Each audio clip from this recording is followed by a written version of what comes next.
official compliance.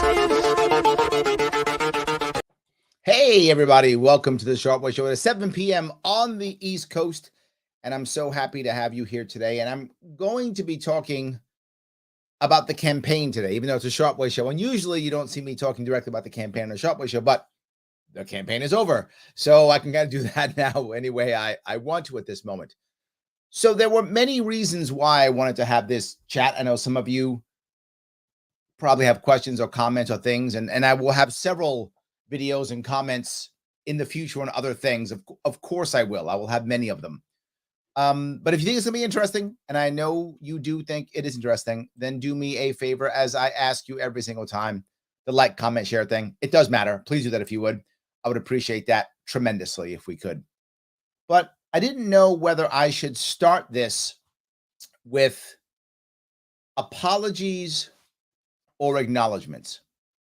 And the reason why I was a little bit torn on that was I didn't want it to be about me, and I wanted to eat some humble pie, but I also wanted to shine a light on the people who busted their rump and tried to make things happen. So let me start with a generic or overarching apology, and then some specifics later after I acknowledge some people. I am sorry for the poor outcome of yesterday's election. I am. I take full responsibility. I put my name on the door. I volunteered for this. And the outcome is mine. If it had been a great outcome, I would be touting how awesome it was. And it's not a good outcome, so I have to eat that also. I mean, a lot of decisions that I thought were the best, of course, but they weren't. They weren't. So I hope at least that you will see that while I made errors in the outcome, that my intent was to make the best happen. And I did some gambles that probably shouldn't have happened. I'll detail some of them a bit later. But the first thing I want to bring up here is I want to say thank you to some people who I didn't do a good enough job of this last time I ran. And I need to make more phone calls. I'm way behind on phone calls. If you haven't gotten a call from me, it's because I'm just way behind on calls. I was up late last night, slept in today, trying to catch up on things. So that is an issue. But I want to say thank you to some people who I think just don't ever get thank you'd. And that's a couple people in the LP, Andrew Colsty and Cody Anderson. Two people who really did a lot of behind the scenes things that people don't often notice. And I want to say thank you publicly to both of you. Cody Anderson got behind me to the best of his ability as the chair. Andrew Colsty did a lot of stuff behind the scenes as the treasurer at the time. He's now the chair, but he did a lot of work. And I want to say thank you to those guys. You often don't get thank yous, so let me publicly thank you. As well as Laura Newell, who was the treasurer, trying to deal with the monster that was the petitioning. I mean, it was a disaster. And for us, we just didn't have enough of the team that I wanted to have. Most of our team from last time wasn't there. But my treasurer for the campaign, who was Jeff Mata. So thank you, Jeff. I know you did a lot of work. You were ill at one point and you still stepped up. So Jeff Mata, thank you. And some of the people who won the campaign last time, of course, Craig Miles was jumping through hoops, doing everything he possibly could. And I appreciate that tremendously. Nate Gable also busted his rump. The sign guy kept doing that too. So thank you, Nate. Daniel Donnelly was a trooper like there was no tomorrow, doing everything he could to help out and try very hard. And of course, the one who I love so much, Missy Richmond, who was with me last time too, as was Craig, and just stayed on board the entire time, doing so much work that I asked for, and they just kept showing up. And Dennis Consorti, who was, I threw him into stuff that he was like, what the hell is this? And like the professional that he is, he somehow figured out how to muddle through the stuff that I threw him at. I was teasing him. He said, Larry, I like solving problems. I said, I got problems for you then. I got tons of them that I got for you. And I threw a lot of problems at him. And he handled it as best he could, knowing virtually nothing in this world. This wasn't his world. And he did as best he could. And the people who just showed up to make things happen. Things like, you know, Bill O'Donnell, Sean Hannon, my policy team, Chris Skelly. I'm probably missing people. Eric, I mean, these people just showed up constantly. Jerome Bell. I'm probably missing some of the people who I'm probably missing some of them. But if I miss some of you, I'm sorry. I'm trying to do this off the cuff because I don't want you to think. I want you to know I'm doing this from my heart, right? People who really showed up and did a lot of stuff that Pete Clark and his entire crew. Oh my God, you guys were amazing. People who showed up constantly. Sam, gonna say your name wrong. Sam Sanfrello? Oh, I forgot. Actually, I see your name online all the time. I know you, Sam, but you know who I'm talking about, right? Rebecca Gardner. Oh my God, who shows up? I mean, these people just show up. It's so good. Thank you for people who just show up. I love this. It's so important. I can't tell you how it motivates me. The people who drove for me, Michelle and Andrew out of Allegheny County. Jeff Bradley, what a trooper you were, man. Brother, how you so often were there when I needed you. I appreciate that tremendously. And the people who showed up in the media too, who just did the stuff that I wanted to do, and they did. From Spike Cohen, Maj Toure, who showed up whenever I needed him to show up. Andrew Heaton, the mighty Heaton, who showed up when I needed him to show up. Of course, Chrissy Mayer, who has been such a great trooper for me, like such a great trooper, so good. She's really been so good for me. And of course, the only Kennedy was the only mainstream person who put me on when I was in trouble was Kennedy. By the way, I'll be on Kennedy tomorrow night. So yes, her too. So many people. I hope that I didn't miss. I'm sure I did, but for people that I missed, I do know what you guys did, and I appreciate everything that you did. Right, I do. I see you on the chat, John McLaughlin. Oh my God, you show up and you're online. You're a warrior for me, brother. Thank you so much. So while I'll say thank you, Shelly, you showed up so many times. You have been so good. Phil, you drove for me. You showed up for me. You are a web warrior. I mean, thank you guys for what you've done, the work you've put out there. So many of you. Phil Vecchio, sorry, I should be clear, and Shelly Stoltz. So I should be clear who they are. Yes, you've done so much. Don't think I haven't seen it. Don't think we didn't know. We couldn't have moved as many people as we moved without all of you.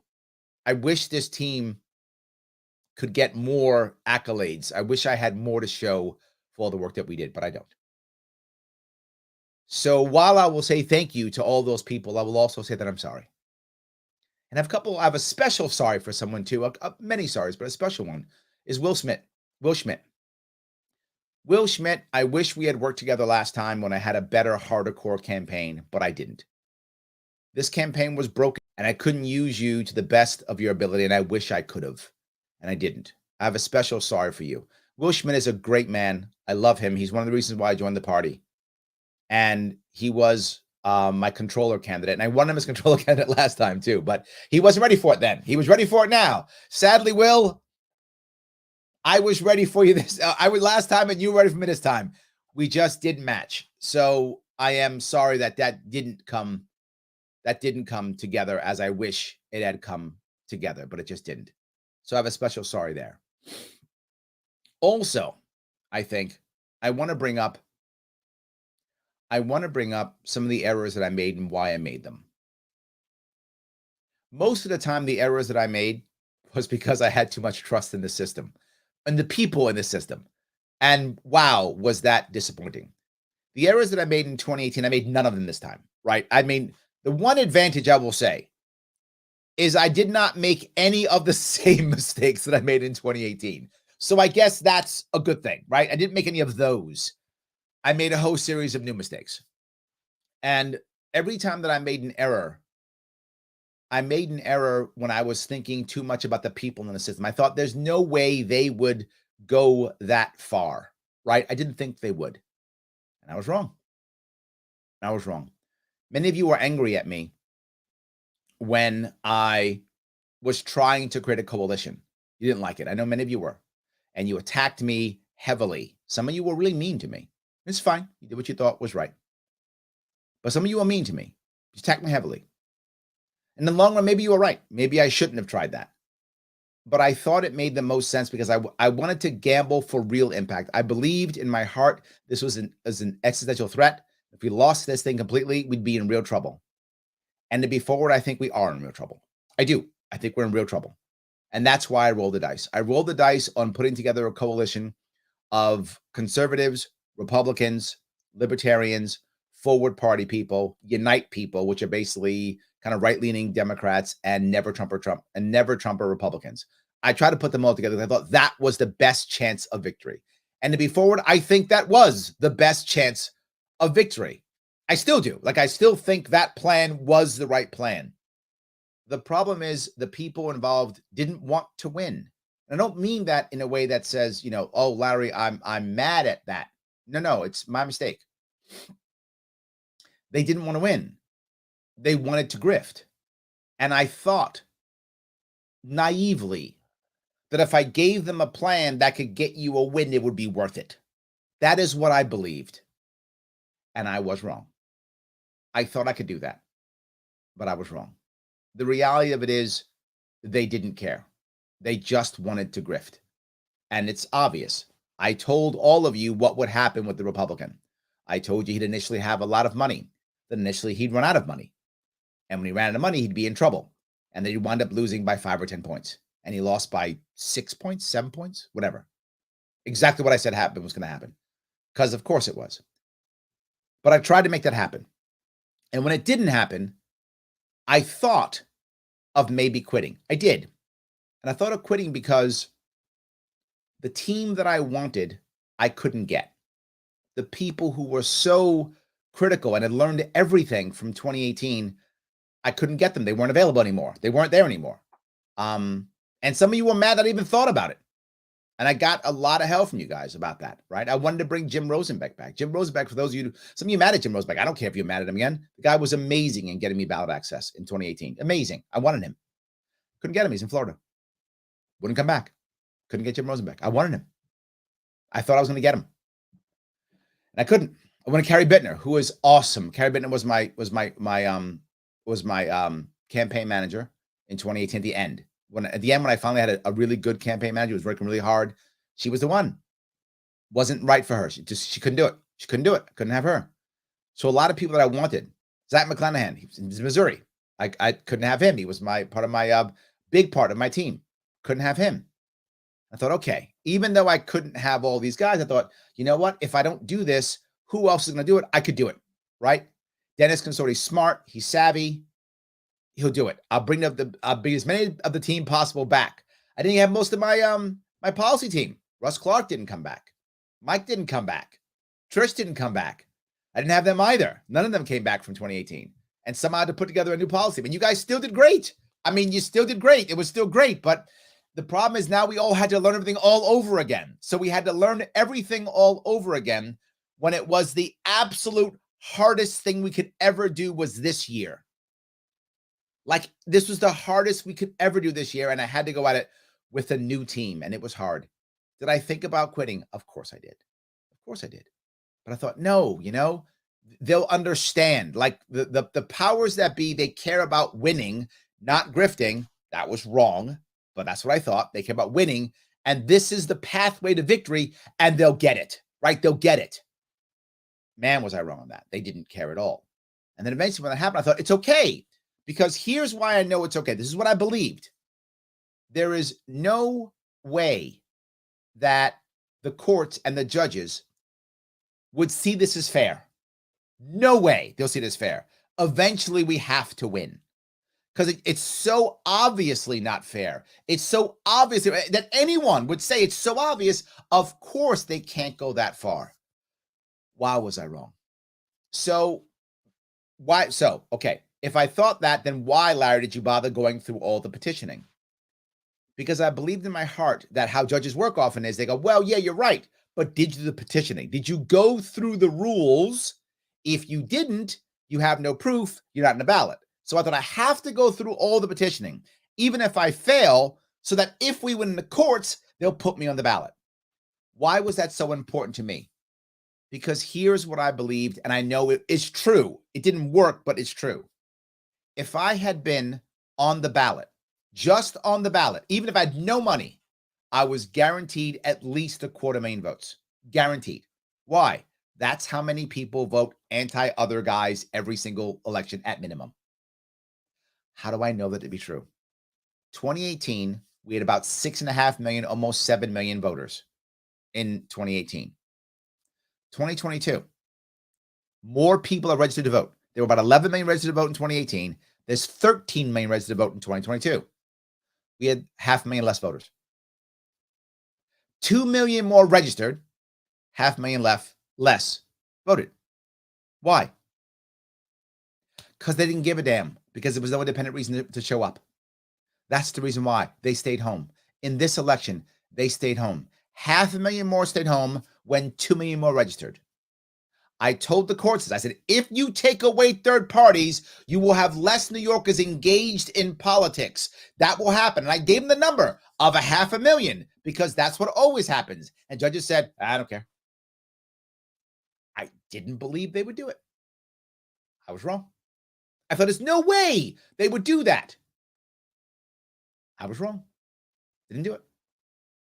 The next thing I thought was true is if I was able to get on the ballot, that people would realize that the Republicans can't win. So when they realized that, more would come my way. I thought that if I did it right, I could get 500,000 votes on a libertarian line.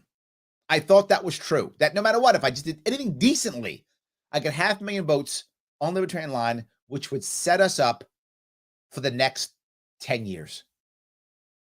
10 years, we have people running. We could change this state and change the nation. I believe that. Did I believe I was going to be the guy to save the world? No, I didn't believe that. Did I believe I could be the guy to set up to be saved? Yes, I did. I believed it. I thought I could be the guy to set it up to be saved. I did believe that. I thought we'd be able to have now 50 state ballot access for the party in 2024. I thought we'd have a shot at making real change. It's why I did what I did. Clearly, in many cases, I was incorrect. Larry, you gambled on spending all that money and about $300,000 to $400,000 on lawsuits, on ballot access. Yes, because I thought if I made ballot access, it would all be enough. It'd be worth it. That's what I believed. I was wrong.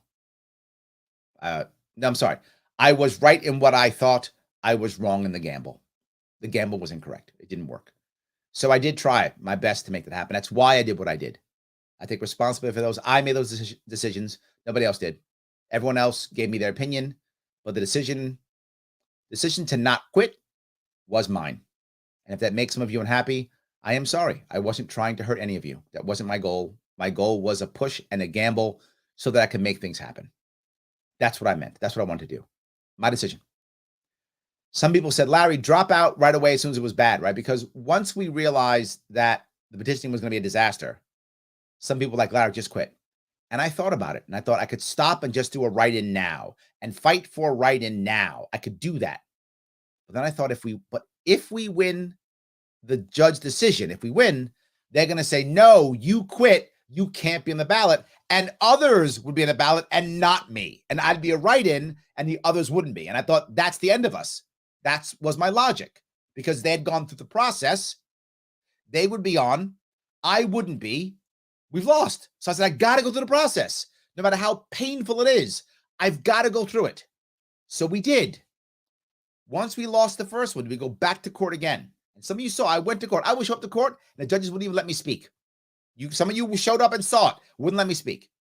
Larry, why do you want to keep going? Because I thought if I threw tens of thousands of dollars at these lawsuits, and I thought if one wins, if one judge says yes, we're on the ballot, it's worth it. This is why many of you who got mad at me again, Larry, this isn't a good as a campaign as last time. Yeah, because last time I raised $500,000 and I threw it all into the campaign. I didn't have to worry about ballot access. Why? I had Jim Rosenbeck. Jim Rosenbeck, to give him all the credit in the world. In 2018, I did almost nothing for ballot access. I did a little bit, but almost nothing. It was almost all Jim Rosenbeck. It was that much me. The rest was him and the rest of the LPNY that showed up like there was no tomorrow in 2018. They showed up like there was no tomorrow. That's what happened in 2018. 2022, half of the LP didn't even bother getting me any signatures. And that makes you angry to hear. Too bad if you're one of them. You should have, and you didn't. And then half of the LPNY went nuts and went crazy. Dr. Stephen Becker, oh my God, donate, show up, get signatures. That man, Dr. Stephen Becker, is magical.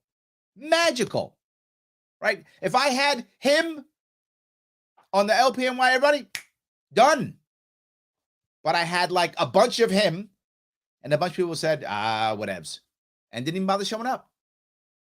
And they gave up for many reasons, which is another mistake that I made. I made mistakes in thinking that people would come together because this mattered. Now, some people did come together. They did. I don't want to say everybody. Again, I had a lot of people. I tried to name many as I can. And I should, Daniel's pointing out, thank you. Gary Denoyan, what a champion. Gary fought the good fight. I mean, I threw him into the lion's den, and he fought the lions. Jim Ostrowski fought the lions. He did. Absolutely. These guys. Mark Axon, when I literally had, Mark Axon had some personal tragedies in his life. And when I picked up the phone and I said, Mark, I need help, that man picked the phone, got in the phone, and helped me out when he didn't have to. And he had some personal issues, and he still did it. I mean, guys, Mark Axon, amazing. Ilya Swartzberg shows up when I ask him, hey, can you get a phone call? Boom, jumps on.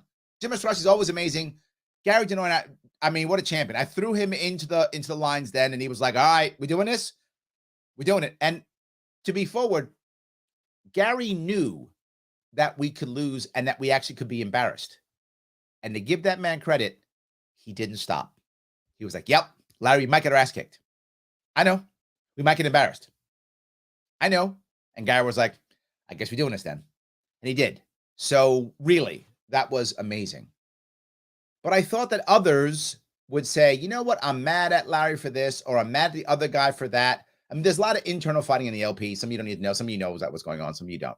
And I thought, no. They'll all get together for this. And they didn't. And some of them took it personally. And I was like, you don't have to like me. Like, you can hate me. If we don't get ballot access, New York's finished for a generation.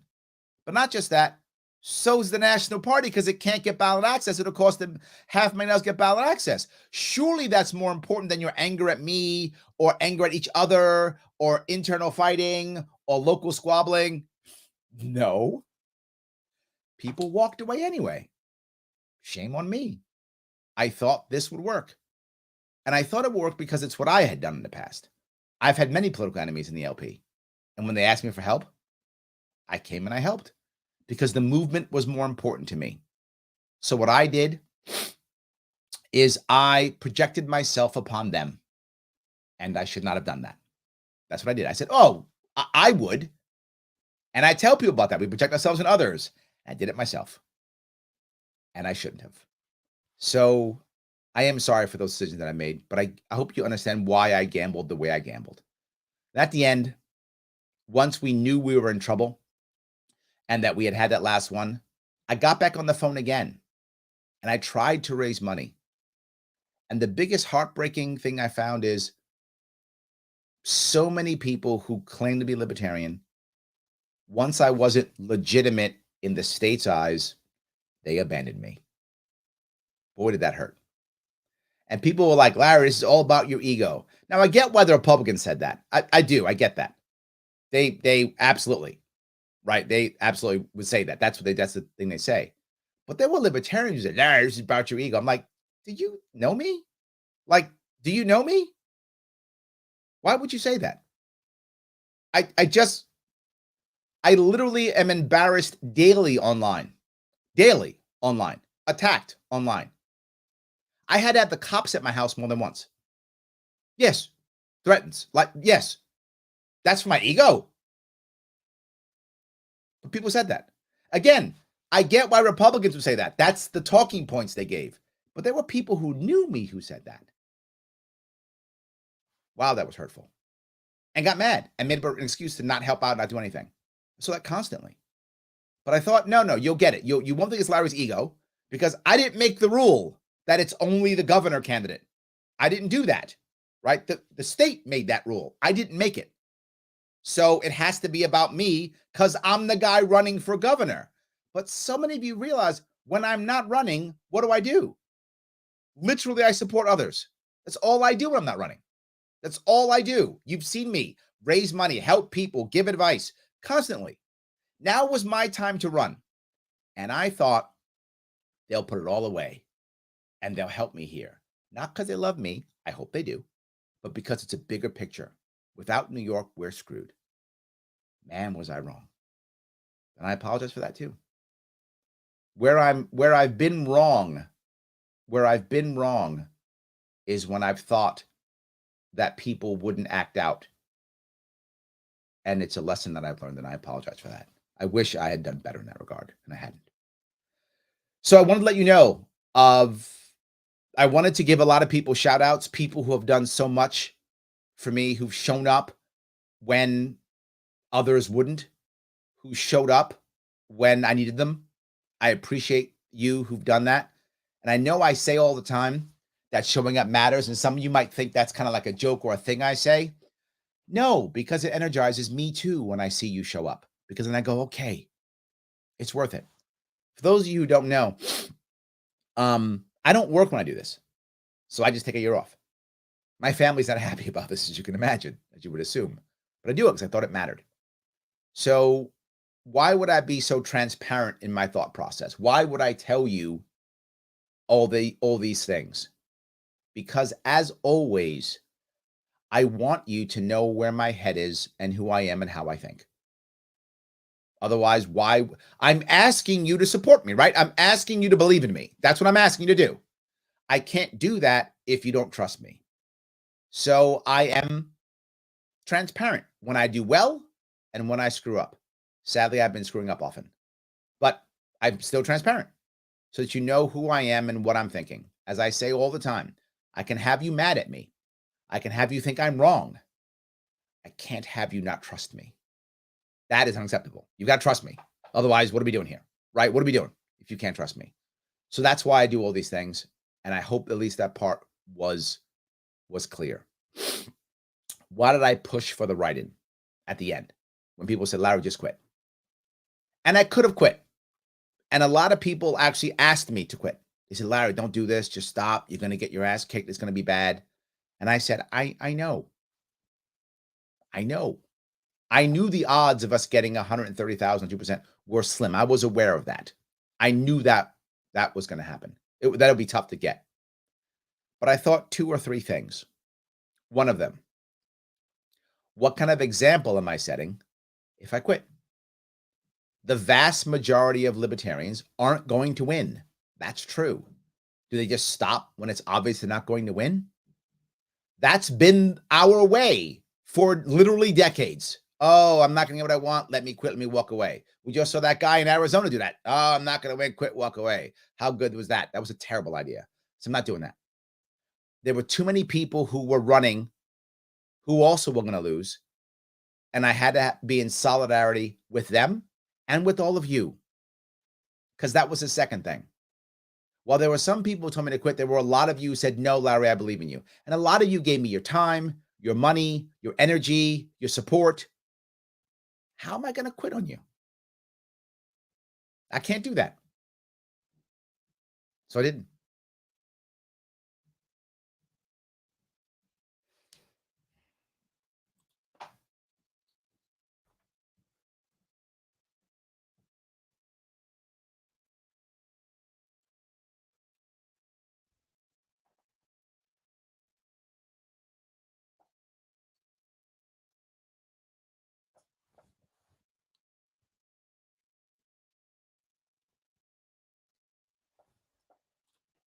Sorry to gather myself for a second. So I didn't. So I had to keep going. I knew I would die on that beach. I died on it. It's fine. I will take a lot of ribbing for this. I know. But I couldn't quit. I didn't want to. I wanted to accept the failure as I should, right? As I should. So I did. And I accept it. But I want to make sure that others will follow. If I'm going to sit here in the future, and I will in the future, tell others, God damn it, you better not quit. I'm going to do that because that's who I am. as you will hear me say all the time, I don't get to point my finger at you until I point my finger at myself. And I'm going to point my finger at you. So I've got to point the finger at myself first. So I have to stay in and take the ass whipping, because when you're running, and some of you are going to run, I'm going to point my finger at you and say, take your ass whipping. And I can't do that if I don't do it. So I did. Second time in a row. It's fine. It is what it is. That's what we have to do. And we have to show people that we're real. That if you invest in our campaign, it is an investment. If you are a Republican or conservative right now, and you put your time and money into the Republican candidate, if you did that right now, right? You literally threw your money away. You threw your time away. You threw everything away, is what you did if you put your money into the conservative Republican candidate this year in New York State. You literally threw your money in the garbage. If you put it into me, you invested it. Because not only am I still here, but I will be assisting others. So you actually invested in this one. And that's what I wanted you to understand. There were many lessons learned, lots of them. And the advantage is I will now be able to share them with others.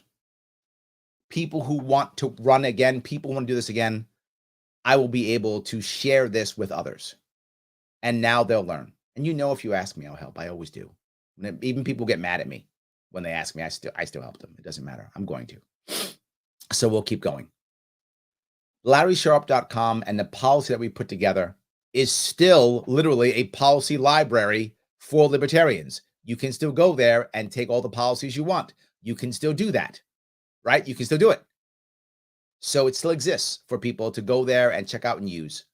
So we still have that there. We create policy all the time. In fact, Jerome Bell, who's on the team, he said we should start doing some of our policy meetings publicly. And we may start that so that people can see how we go from A to B.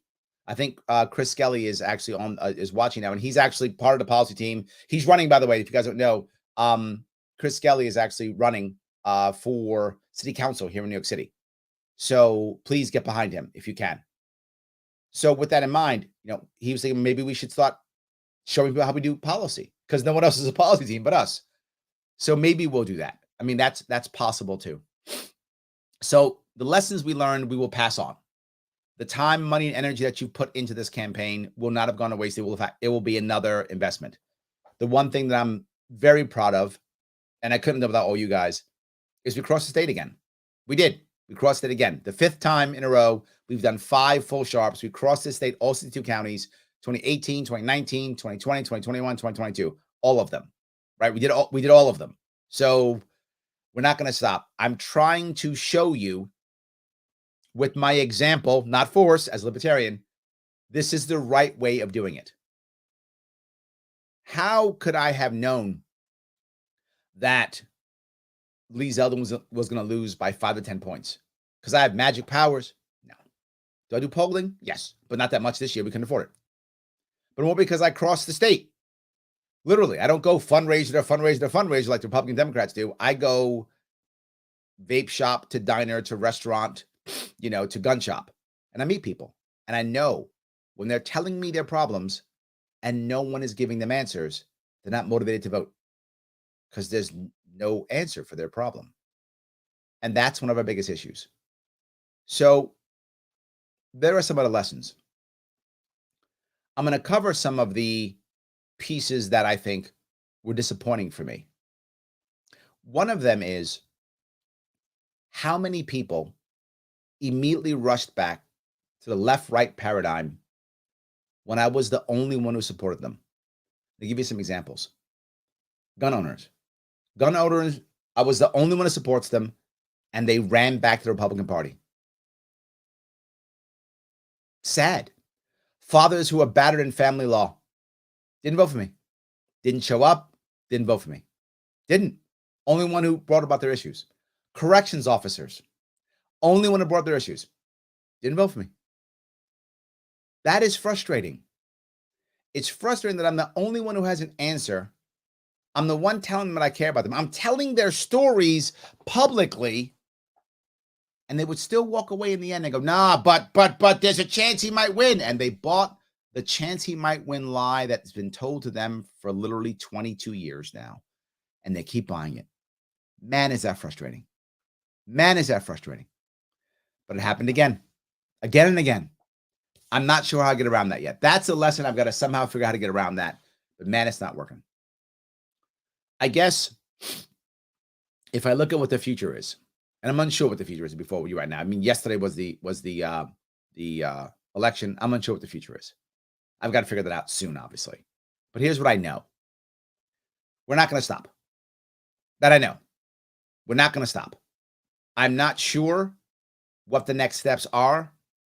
Do we run for something in 2024?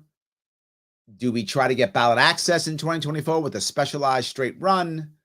Do we run for something local? I don't know, right? Many people say, Larry, run for something local. I don't want to just win. And this is the part that bothers me about the ego piece. Larry, just run for something to win. If I cared about my ego, I would run for something locally as a Democrat here in New York and win, right? And then I'd be some local thing.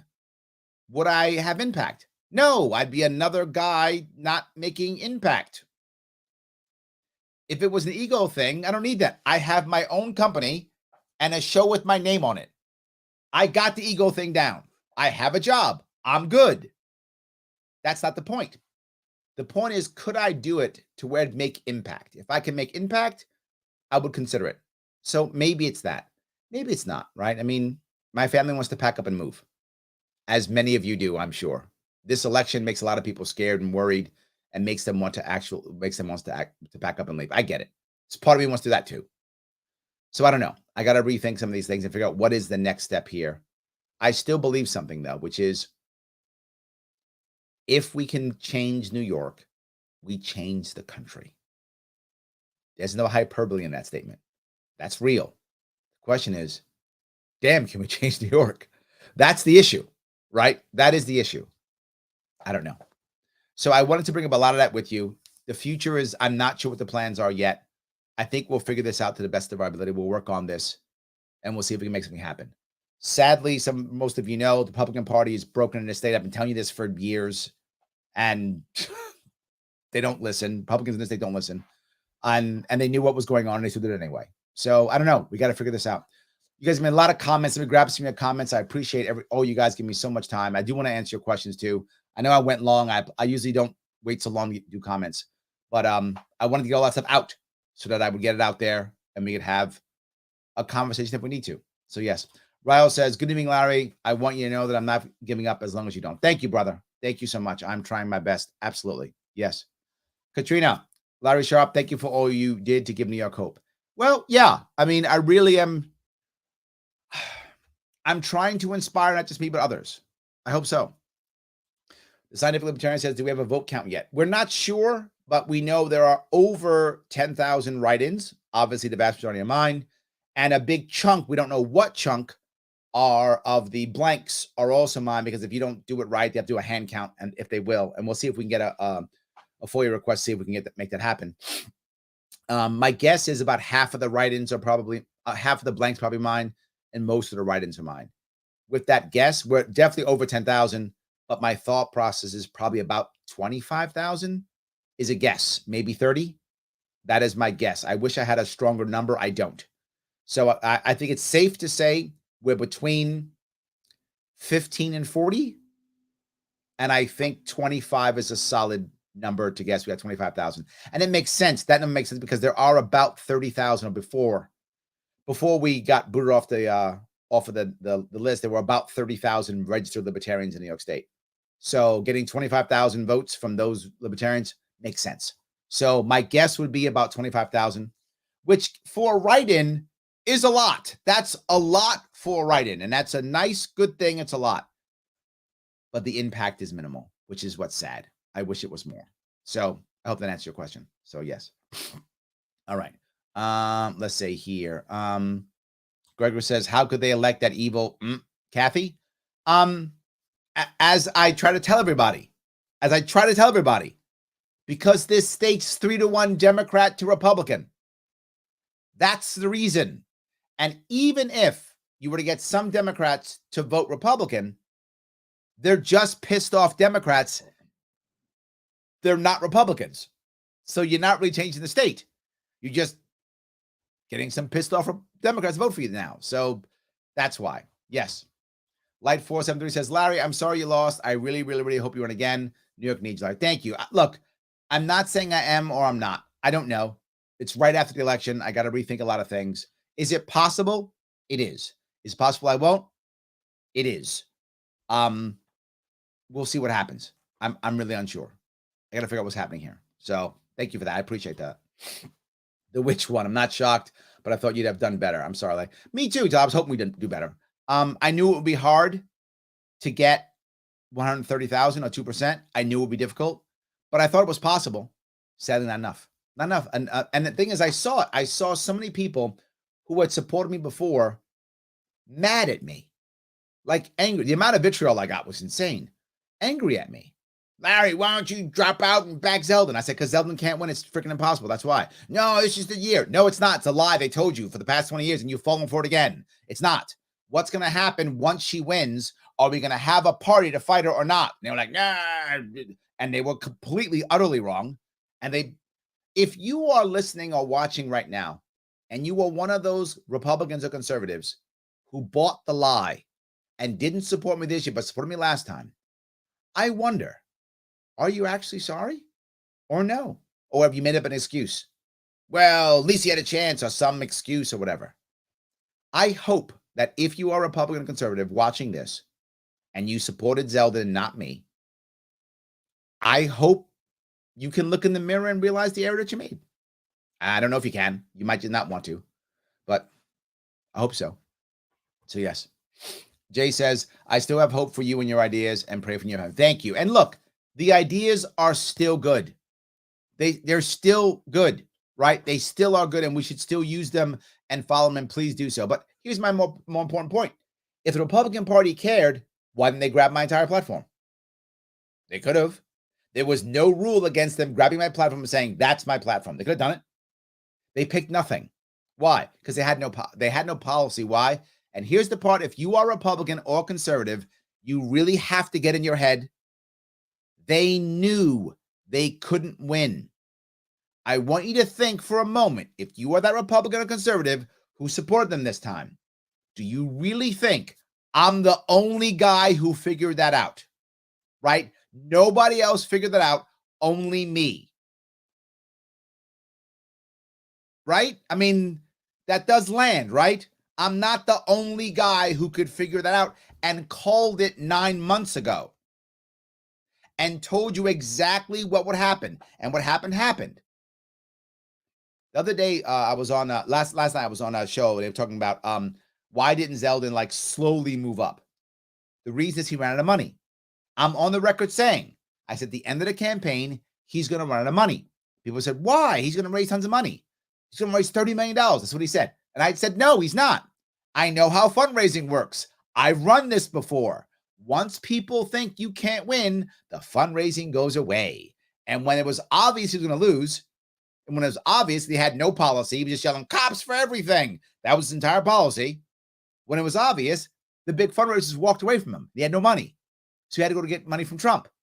And then when that wasn't enough, what did he do? He started making up polls. People use polls to raise money. Remember when the polls, he was ahead. Remember that? He was ahead. He's close. Remember that? Those were all push polls so that you would give him more money.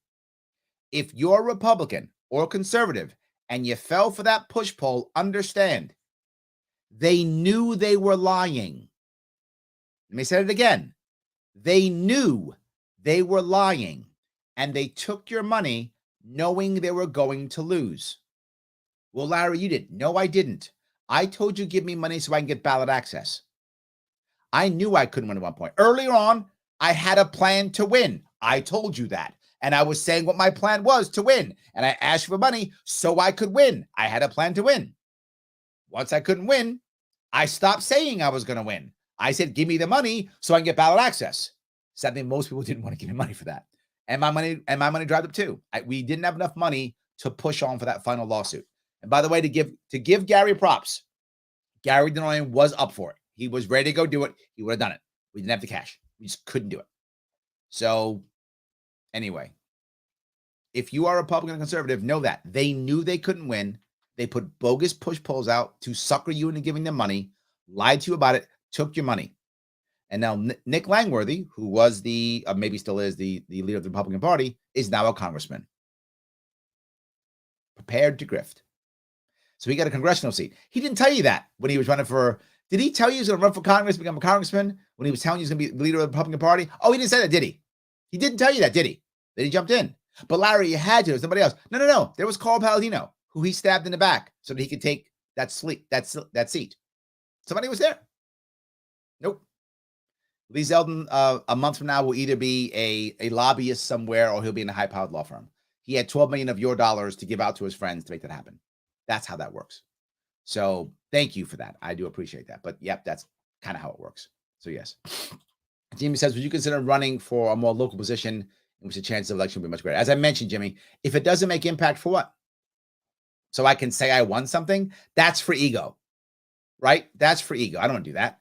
I've already gone, look, if you haven't run for anything, I mean, you meaning you, not you, Jimmy, but you generically, you probably should run for someone local. So you can learn how things work, get your butt kicked if you're going to get it kicked, or get a close, amazing victory at a local level. It's a good idea. You learn to make change, all those things.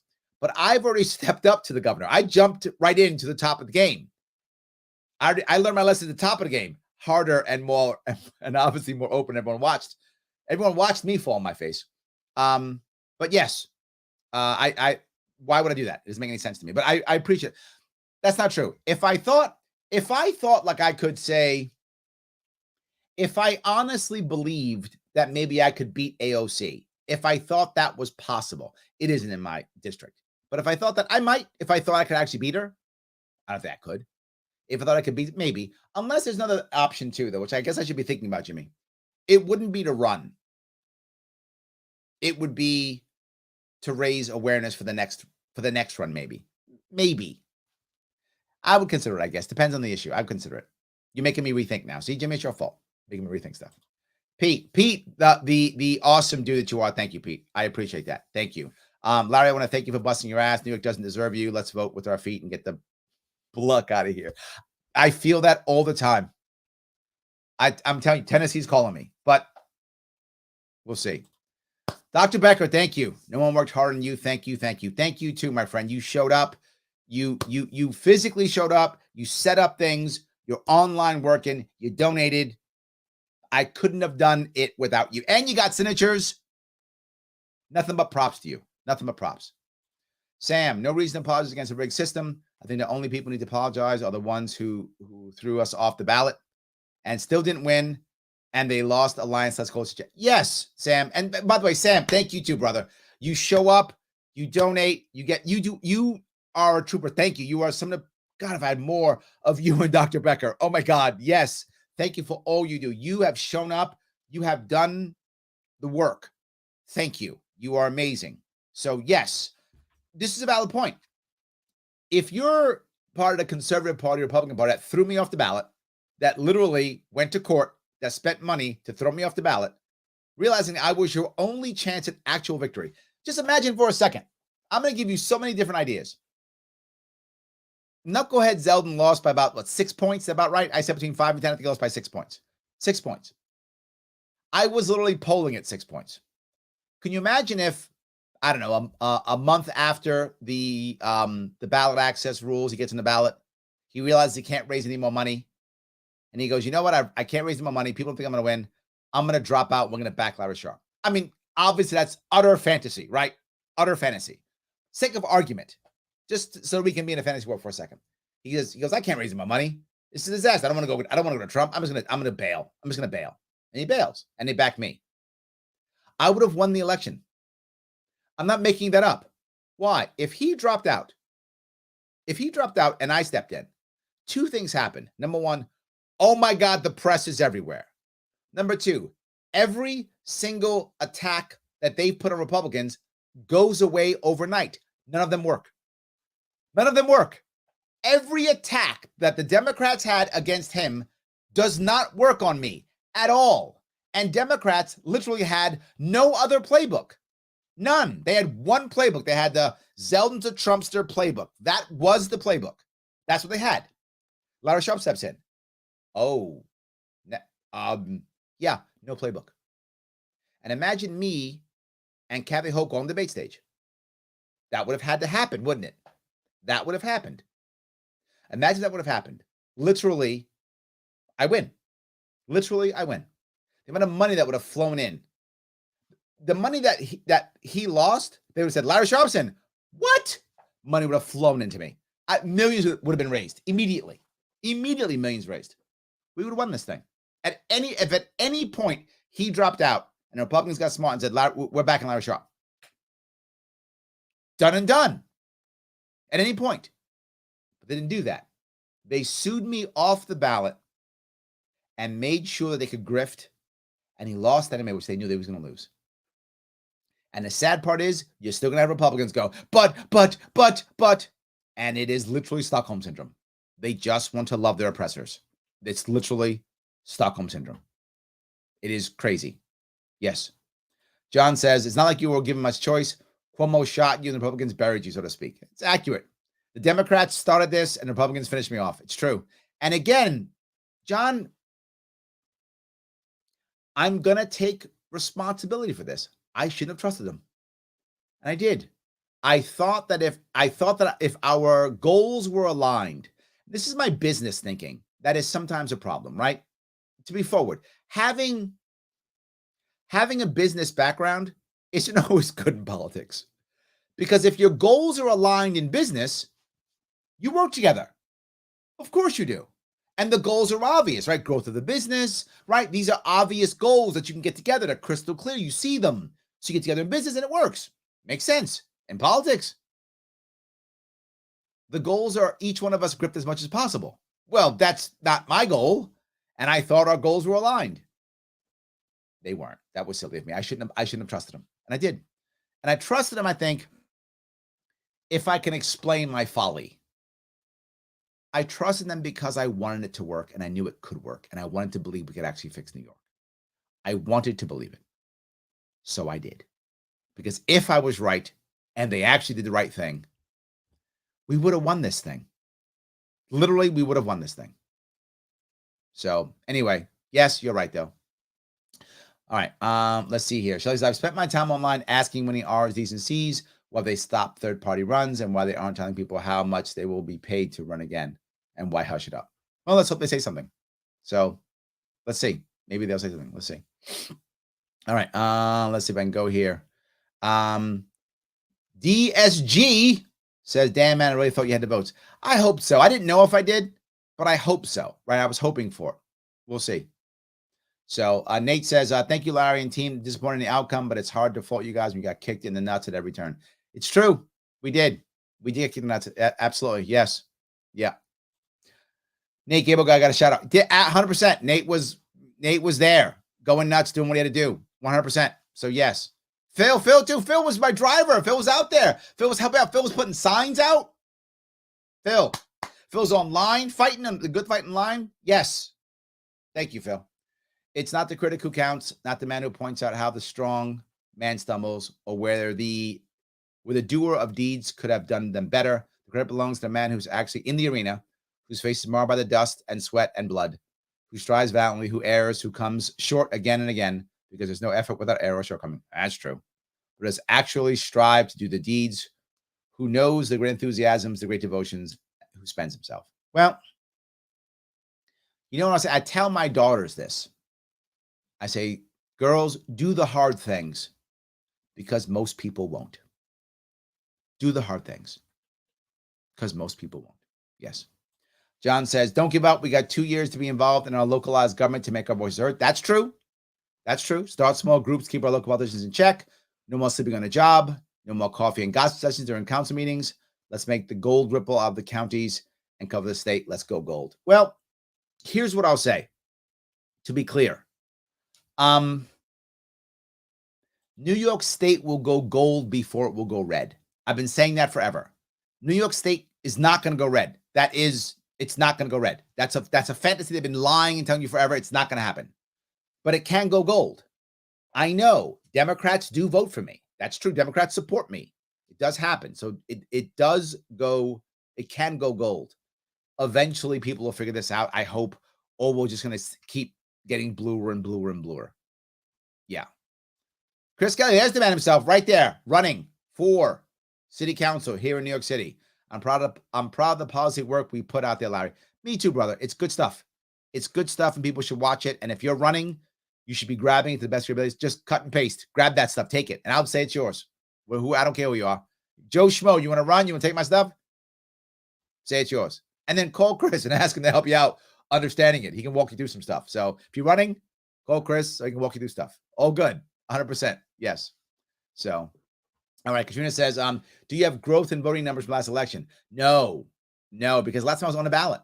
When I was on the ballot, I got about 100,000 votes. And now I got about probably 25,000. So no. Again, is it good for a write-in? I mean, we got about 20,000 people to get off the couch, show up in an election booth, and write my name in. It's pretty good. Just not impactful for this. So yeah, just not impactful right now. So yes. So we are trying to do, Anyway, Shelly says, your whole team was great, but Cody and Laura know my disability and accommodated me so I could help with the campaign. See, that's amazing. Absolutely. Yes. Hunter, Chrissy's awesome. She is. Rebecca, yes, 100%. Rebecca shows up. She shows up. If there's an event near her, she goes out of her way. She shows up. We were getting signatures together. We were literally at events together. We're handing out stuff at booths together. Rebecca shows up. She shows up and she gives. She is, you want her on your team. Yes, yes, and yes. She's amazing. I'm so glad that we had her. So, Pete, this is sad, man. Brother, I feel the same way about you. Pete's awesome. Shows up, does the work, there all the time. Yes. If we had more people doing this, we could win this thing. We could win this thing. Yes.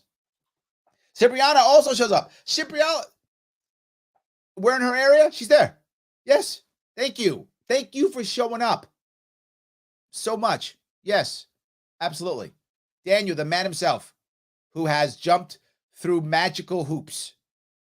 I don't even know how. Yes, saying Chrissy Mayer helped. She did. Chrissy Mayer has helped in multiple ways. She put me on her show when it was possible. She's hooked me up with other people to get me on other shows. She's been very good. She's a champ. I'm so happy. Promoted to other people that she actually wrote me in. Amazing. Yes, nothing but good. Absolutely, nothing but good. So yes. All right. Andrew says, we got in not because it's easy, but because it's hard. Yes. Justin, you too. Justin helping me out with the Meeskogs. Thank you. You too. Yes. Out there putting stuff together. I appreciate it tremendously. Trying to make things happen. Trying to help me out with the with National. Also, Justin, doing the work. Thank you, my friend. 100%. Yes. And William is awesome. And I am sorry that I couldn't use him. I wish I could have used him more. Absolutely. I certainly appreciate you running, Larry. You know what? I wish more people would. But yes, I do appreciate that. Yes. And you showed up too. You and you brought, yes, you brought your man with you. Yes. Again, thank you so much. Thank you for fighting, Larry. I'll never forget voting for you. I appreciate it. Yes, we're still going. Yes. Jason says, love you, Larry. I know three of us. Three of us. Okay. Three of us won. My small fan. Yes, voted for you. Thank you. Yes. Thank you, Jason. I appreciate that. Yes. Every one of those does matter. 100%. So yes. Chris says, I love your humbleness, Larry. The world needs men like you. Thank you for that. But it doesn't always. Sometimes people just want straight aggression and strength. Sometimes they want that. And do I get mad? Sometimes I do. But if you're just mad for mad's sake and it's not being helpful, then why do it? Right? If anger is going to help you, then use it. Sometimes I lose my temper. I'm still just human. But as I said, Katrina, I'm going to make mistakes. And if I'm this guy who's, I'm always perfect and I know everything and I'm always perfect and I know everything, when I make a mistake, then I've got to lie about it. I have to lie about it then, right? If I'm always perfect and I never make a mistake because I'm so awesome, now I got to lie about it. Well, now I'm caught in lies. Half these guys up top, they are caught in lies. I don't want to be that guy, right? I don't want to be that guy. Ira says, remember there's 2026. So you don't like me, Ira? You trying to punish me already? You trying to punish me already? Yes. Absolutely. Tyler says, honestly, I honestly could never be angry with you, Larry. You did what you could, but the system is weighted against you. It's true. It was, but it doesn't mean I don't take responsibility. I do. So yes. Sam says, I think reaching across the aisle and statesmanship are important. Shouting to the win and virtue signaling won't move the needle to get a win. Yes. You're right. Yes. You're right. John says, I like to say third time's a charm, but I wouldn't blame you for not wanting a third crack. Some of us should realize how much it impacts your family and personal life and can't be easy. It is hard, John. It is. But again, I don't need you to. I hope I've set an example for someone else who feels they might be in the right spot to do this. That's my hope, right? I hope there's someone going, I saw Larry do it. All right, you know what? That sucks, but I could do that. Even though it sucks, I'll take it. I hope that will happen if it's not me next time. I hope someone else can do it. I hope so. We'll see. I thought that this year in New York State, it was me or nobody. And so that meant it was me. Let's hope 2026, it isn't that. Let's hope it isn't me or nobody. Let's hope.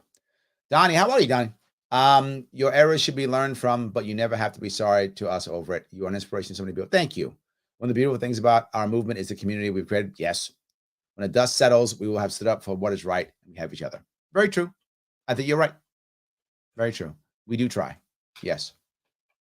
So, will they even count your votes? Probably not. The odds are we will have to get a FOIA request and we'll have to count them ourselves. Probably. That's my assumption, but I'm not sure about that. We'll see. We'll see if we can make that happen. So we'll see. So, all right. Yes, Carrie. Shout out to Carrie. Carrie Bittner is amazing, and she did help out, right? Carrie Bittner was very good. She wasn't able, because of her personal issues, she wasn't able to be the campaign manager, which is fine. It's the case. However, she helped out. Like if I needed her, she would reach out here or there. She donated a lot of money to the campaign too. So Carrie was amazing. I wish I could add as part of the team, but look, we all have family and things to do, and I wish everybody could just stop their life and run my campaign for a year. That would be awesome. Not everyone can do it. That's how it works. So yes. Oh, my wife, Pat, Georgia. Okay. It's my wife. So very proud of you. I wish others saw how much of your time, energy, and resource were dedicated to the race to give New York voters a choice. You thought tremendously, and you are a true role model by which these politicians should follow. Sadly, this is our loss, not yours. Oh, look at that. My wife actually behind me on this one. Thank you. Is that really her? I'm kidding. I'm teasing. I'm just teasing. I do put her through a lot. That is true. I do put her through a lot. It's true. So Daniel Donnelly says, Dennis Consorti transcended all sorts of challenges during this campaign. He did. I threw Dennis a lot of stuff. Like, here's more stuff. I just threw it at him. And he was like, now what? And he somehow figured it out. So yes. Yes, he did. Absolutely. Tara Wombat says, Larry's the last good faith actor in New York politics. God, I hope not. I hope there's more. We'll see. Yes. Paula says, also heard on talk radio today, New Yorkers being interviewed about Hochul versus Zeldin. They all sound defeated and said that Hochul and Zeldin are two sides of the same coin. It did not matter who won. Well, then why didn't you guys get behind me? Yes. But yeah, you're right. That's why they didn't vote. Absolutely. Yes. DSG says New York courts don't give a F. Correct. That's an accurate statement. The whole system needs to be overhauled. Yes. 100% correct. I was shocked by the level of don't give a F. I was shocked by the level of that. It was so high. I did not believe it could be that high. Yeah. So, statistical inference. Yeah, but you are combining all the third parties. They wouldn't all just vote for you. Each Greens would just vote Dem. Yeah, no, that wasn't the plan, right? You're right. If I just did that, that's true. But even if I just did that, and I did, by the way, I asked the Greens to not run. I said, please don't get signatures. Don't run. Instead, I'll give you one of my seats, right? I'll give you the AG, or I'll give you something, right? That you could have one of the seats on my list, and then we'll run together and we'll get in the ballot. We'll get ballot access, and you'll have a seat at the table in the Libertarian Party, right? You'll have a seat. And they were like, nope. Now, don't get me wrong. Would Libertarians been mad? Maybe. But we could have gotten a ballot. We'll take a couple Greens in the Libertarian Party and we'll deal with it. It's fine. If we're that open of a party, we should be able to take some Greens in the party and we'll deal with it, right? It's fine. To get ballot access, to have independent party, I was prepared to do that. I was prepared to give them one of the 5. There were 5 total slots for the statewide. I'll give them 1. Let's run. Let's do this. Let's get a party. And what would have happened after the party, after we got the party, the Greens would be able to vote and to get into the Libertarian Party too. Great. Then we'll have some Greens Libertarian Party. That's what would have happened. And the Greens were like, nope, we're going to die on our own hill. And they did. So even if I would have gotten all the third parties and Republicans would have blown me off, we still would have had enough people to get a party that we would have had to share in some way. And it might have been challenging, right? You probably would have been challenging, but so what? We'd have a party. We'd have a way of fighting. We would have a way of fighting to move forward. It wouldn't have been perfect, but it wouldn't have been nothing. But if I could have got the Republicans on board and the conservatives on board, then we win. So that would be the goal. Obviously, it didn't work. So yes, that was the goal. So, let's say here, Zeldin lost by 400,000 votes. Sharpe got less than 30,000. It would have made a difference. It would have made a difference if we had our 50. Maybe. Look, the reality of it is, once I couldn't get on the ballot and I couldn't afford to raise money for the final appeal, and that was in October when that actually hit. That was like there was like a month left. At that point, when I just couldn't get the money, people just weren't prepared to give me any more money. At that point, there was no way I could affect the election. I couldn't affect the election at all. There's no way. There was no way I could get 100,000 people, 200,000, 400,000 people to show up and write my name in. At that point, my only goal was ballot access, party status. So yeah, that's how it worked, of course. So yes. So anyway, let's see here. Grace says the judges cost you any chance of winning the election. Correct. Yes. And they were so wrong. The judges were so wrong. In fact, I'm considering just doing an open letter just to embarrass them. They were so wrong at every level. Everything I told them, they just ignored, blew off, and that was it. So yes, I know. Mike says, no, you did the right thing. Thank you, Mike. I tried, right? I really tried to do what I thought was right. And that's why I explained my logic to you all, what I was thinking. Does anyone really like Hochul? No. Remember, most people are voting against the evil one. So the people who are for Hochul just think, oh my God, Zeldin's Trump and Trump is going to come kill you or whatever. That's all they believe. That's why they voted for Hochul, because they were afraid. And I told everybody this, right? Once he starts hooping and hollering, they're going to turn him into Trump. And what gets Democratic voters out more than anything else? Donald Trump. Every time.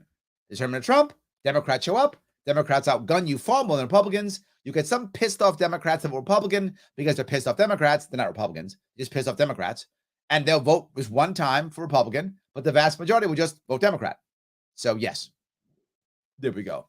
Tyler says, if you'd quit, I've been more upset. See, I agree with you. Thank you, Tyler. That actually makes me feel good. Thank you for saying that, because that actually makes me feel better. Because I really didn't want to quit. I didn't want to. People who run real campaigns, some people run paper campaigns, but for those of you who are out there meeting people, raising money, getting people's opinions, going online, doing press, doing all these things, for those of you who've done it, you know that when you lose, it hurts more for the other people that you've let down than it does your own ego, right? If you're in a paper candidacy, then it's just you because you were a paper candidate. That's fine. If that makes sense for you, it's fine. But if you're out there running, like I was out there running, it bothers me more that I let you down than it does for my own failure. I mean, both hurt, of course. But when you thank you for that, that does make me feel better. Thank you. Yes. Christopher says, not being allowed on the ballot cut your base in half instantly, 100%. Otherwise, you probably would vote. Yes.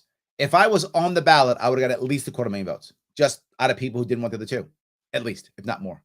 So yes, 100%. Mega Man says, never give up, Larry. Thank you. I appreciate that. Yes, absolutely. Michael Long, how are you, sir? Tyler, if Zeldin cared about winning, he would have said, yeah, libertarians are great. He didn't do that or even bothered. I agree. Yes, he didn't try to unite at all. 100%. And I spoke to him. He didn't want to unite. That wasn't his thing. 100%. Yes. So Daniel goes on to say Gary Denoyan and Jim Ostrowski's legal system was invaluable. 100%. Yeah. Well, I mean, as I said, Gary was a trooper. Gary threw himself into the. I threw Gary into the lines then, and he was like, "Okay, we're fighting this." Yes, absolutely. Tim O'Connor, I got you signatures. I also got the people to get you. Yeah, Tim. Thank you. Let me bring up Tim. I take you for granted sometimes, Tim, and I shouldn't, because I talk to you so often, talk about you so often. I take you for granted. Tim is magical. No, wrong word. Tim is magical is the wrong word. Tim is he is a presence. That's what Tim is. When Tim's around, people know he's around. When Tim's around, stuff's going to start moving. Tim is a presence. And the great thing about Tim is not only did Tim run and feel the pain of running and the joy of running and understands what it's like to run and to get beat by the courts like I did, so did he, and to do a writing campaign, so did he. But he also knows how to cross the aisle and talk to the people. Like people talk to Tim. You could be a conservative, you could be a Republican, you could be a Democrat, you could be a socialist. They talk to Tim. Tim is able to get people to talk together. That's he does great. And he gets out there and somehow he works and still gets stuff done. You will see Tim show up when he has to show up, get stuff done, and get others to help too. If we had more Tims, this is you see, this is a thing that is crazy about this campaign versus the last campaign. In 2018, I had a couple of superstars, but a lot of people who did a little. Like a lot of people did a little in 2018. This one, I had people who did almost nothing. And then people who were superstars, like Steve Becker, Tim O'Connor, these guys were just doing everything. Craig Miles was doing everything. Like just everything. And there were so many people who were doing so much this time. So when I say that some people didn't show up, I hope guys like you, Tim, Daniel Donnelly, Dr. Becker, Jeff Bradley, both Michelle and Andrew out of Allegheny County, all you guys, and I just keep saying, Sean Hannon, Bill O'Donnell, you people did so much. Pete Clark, you did so much. And there's so many others that did almost nothing. So it's a big gap that we had this time, Tim, that we didn't have last time. The gap wasn't so big last time. So thank you for all of you. I can't name, I forget so many of you who've done so much. I forget to name all you guys. So many of you done so many things. I appreciate all the work you've done. Amazing. I really do. And Josh, you are the warrior here online. I appreciate it tremendously. It is crazy. I see you all the time, but this, but that, but this, but that. And you think it doesn't matter? It does. Why do I mean this? If you're just some Democrat or Republican going back and forth online, you're probably not moving anybody. It doesn't matter. It's just Trump's evil, Trump's great, back and forth. But when we have those conversations in the liberty world, we often don't change the mind of the guy we're arguing with or the gal we're arguing with, but we change a lot of minds of people watching. And Josh, you do that.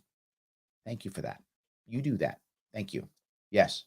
So, Grace says the LP focused on you and it should have focused on New York and the party. Did they? I'm not sure. I'm not sure. I don't know. Yes. So, Andrew, yes, you heard my shout out to you earlier. Thank you so much, Andrew. Yes, we needed that. Correct. Yes. So I don't think we made either of those to be. It'll be actually 130 will be higher because we're gonna have less than 6.5 million people voting. So 130 will be higher. People didn't vote as much as they were going to. So yes, it will. If I don't know how we're gonna pull 130,000 write-in votes out of this, Andrew, if you got some magic, brother, we could use it now. If you got some magic, now would be the time, right? So if you got some, let's do it. Rebecca, woman herself, thank you so much as always. Been supporting you since 2016 and we continue to do so until I can leave this state for a better life.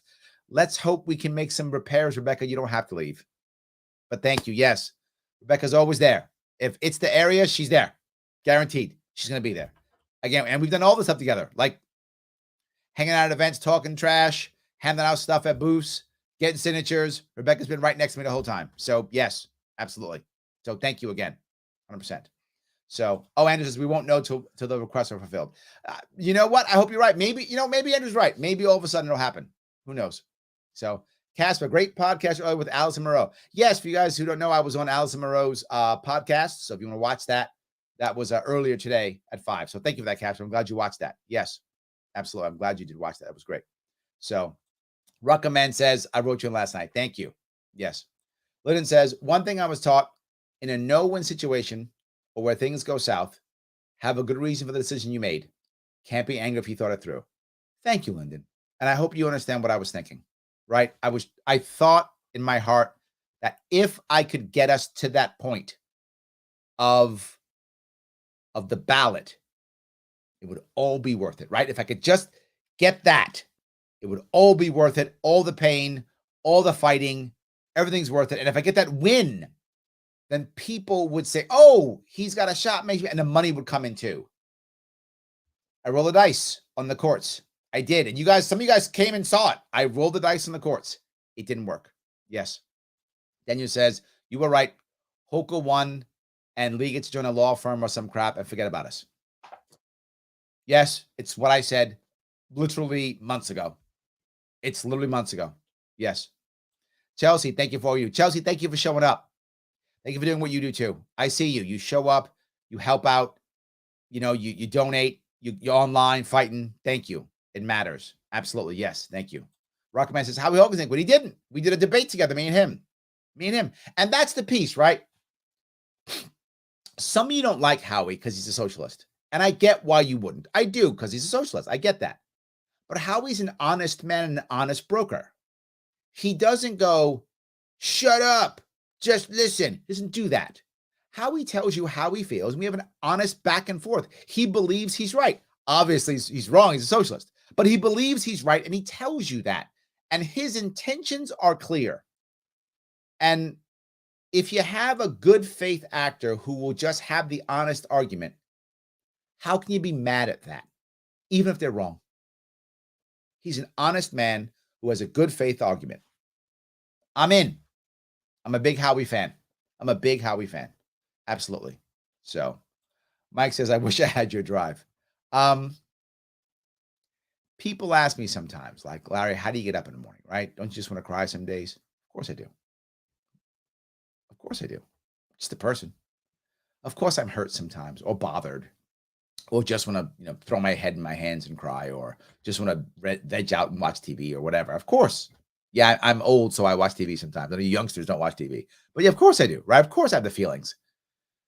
But just sometimes you have to get up and go because you have to get up and go. The war isn't over, right? The war isn't over.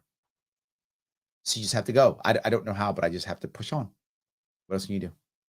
So Jason says, all these Democrats cry about voter suppression. That's exactly what throwing a third party off the ballot is. Where's the outrage?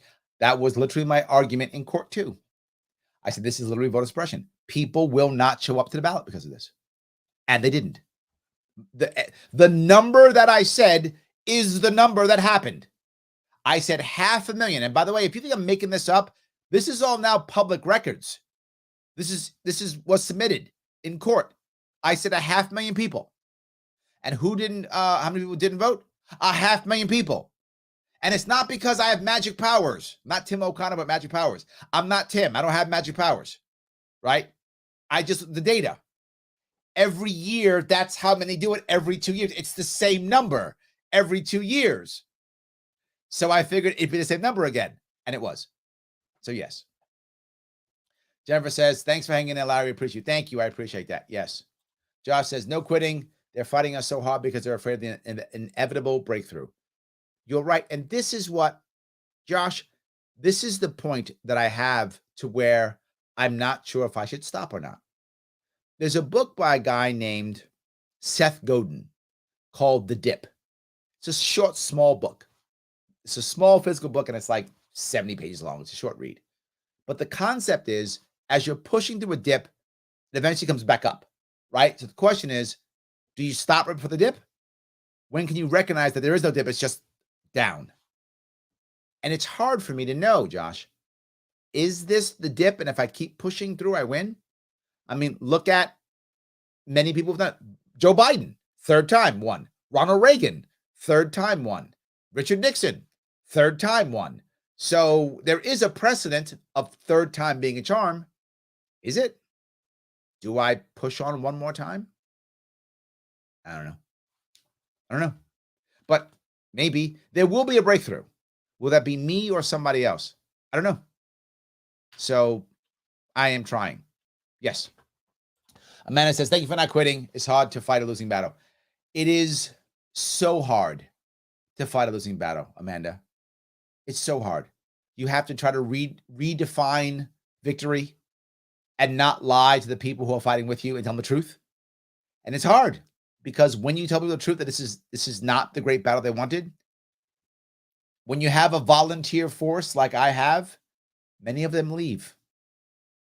And that hurts you even more, right? When you say, all right, we can't win this thing, but we can try to get ballot access. Some leave. Then we go, well, we can't get ballot access on the ballot. We get through a write-in. More leave. Some stay. But yeah, and then as those leave, that breaks the morale of those who are left, right? So now less are here to take on that same burden. It is very hard fighting a losing battle. It really is. Yes. So what are you going to do? Tom is no retreat. Thank you, Tom. I appreciate that. Michael says, thank you, sir. Thank you. Yes. Jennifer, living legend. I like that. That's like 3 L's. Living legend, Larry Sharpe. Thank you. I do appreciate that. Yes. Leela says, no quitting. There's another chance next. Let's hope so. Yes. John says, they tried to bury us. They didn't know we were seeds. You know, that was another piece. Jones. Sorry. That's another piece. I didn't want them, and when I say them, I mean the establishment. This is both Democrat and Republican establishment in this state. I didn't want them to think that they could just make me go away. Because if I went away, that was symbolic that it all went away. I didn't want that to happen. Right? I wanted to make sure that no, I'm still here. I'm not done. You tried and I'm still here, which means if I'm here, there's others behind me here, right? There's others behind me because this is the mafia, right? Politics is the mob. Do you have some bodies that you can put in the street, some muscle you can put in the street or not, right? If you don't have muscle you can put in the street, you have no value.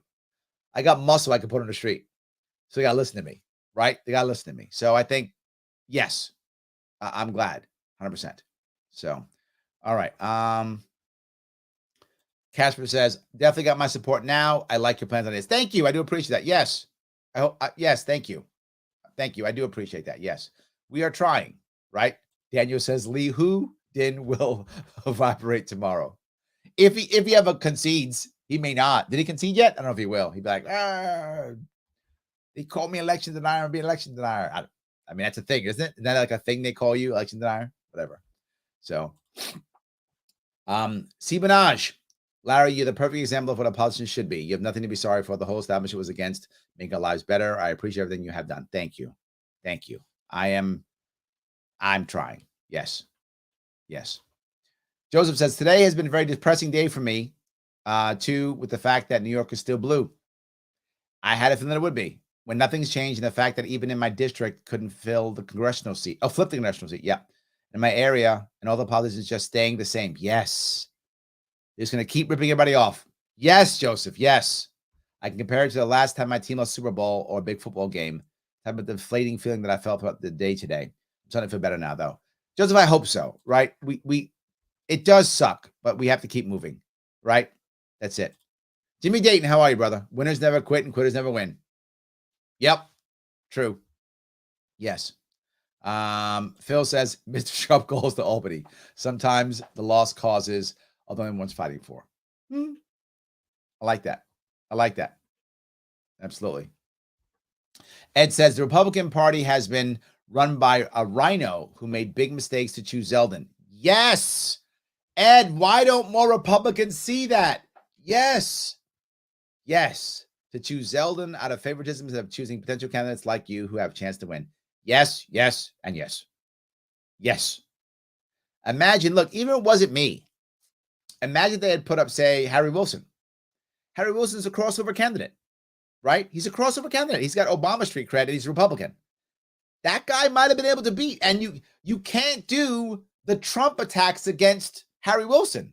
Harry Wilson actually was, if you want to crossover, now a lot of Republicans didn't like Harry Wilson because he was kind of Republican light in their eyes, right? They wanted a hardcore back to blue. They wanted that, right? But if they had pushed Wilson instead, the hardcore back to blue Republicans still would have voted for Harry Wilson anyway.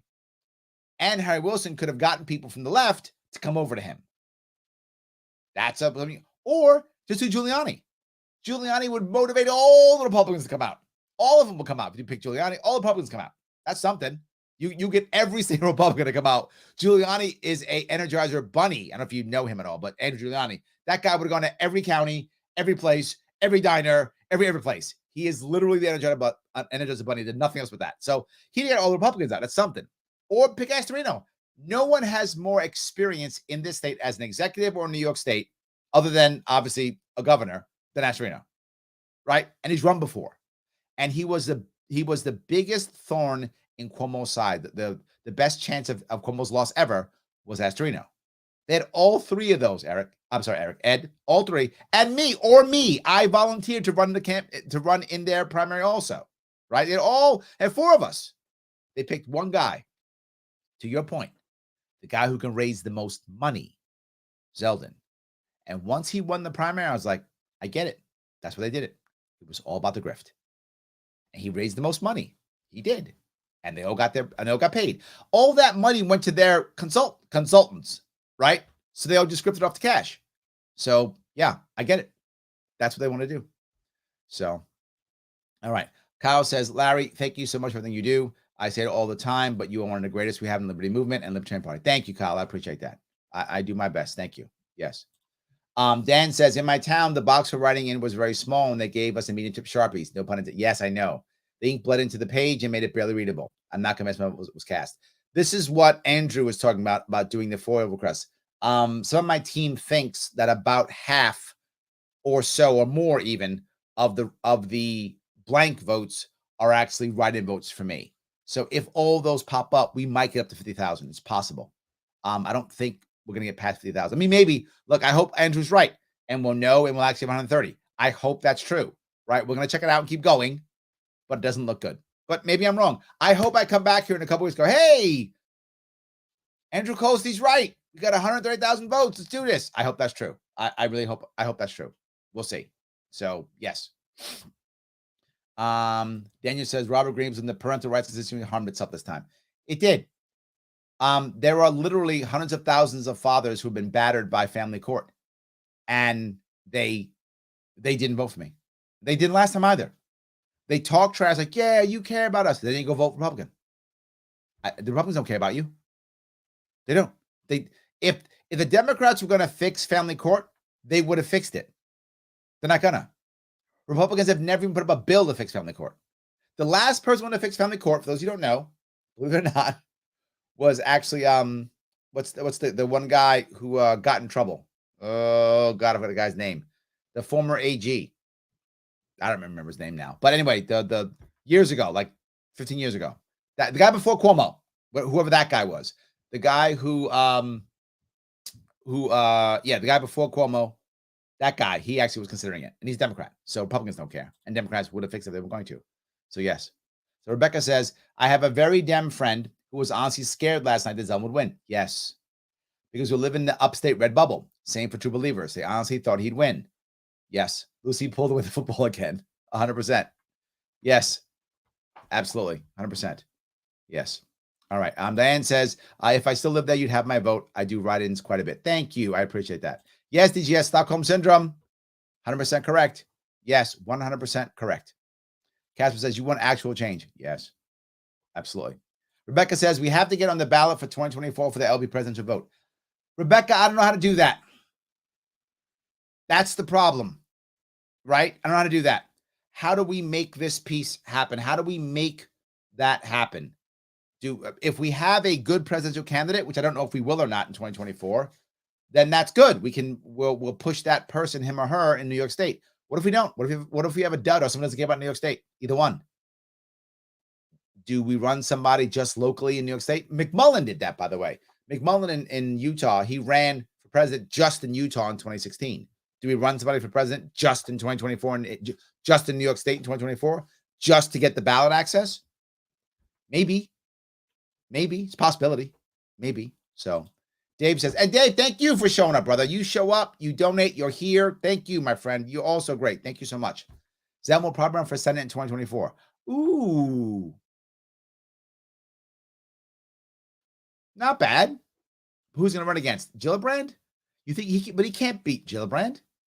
I mean, this, to be forward, guys, I don't mean, maybe he's running for grift. Yeah, you're right. Sorry. He'll grift.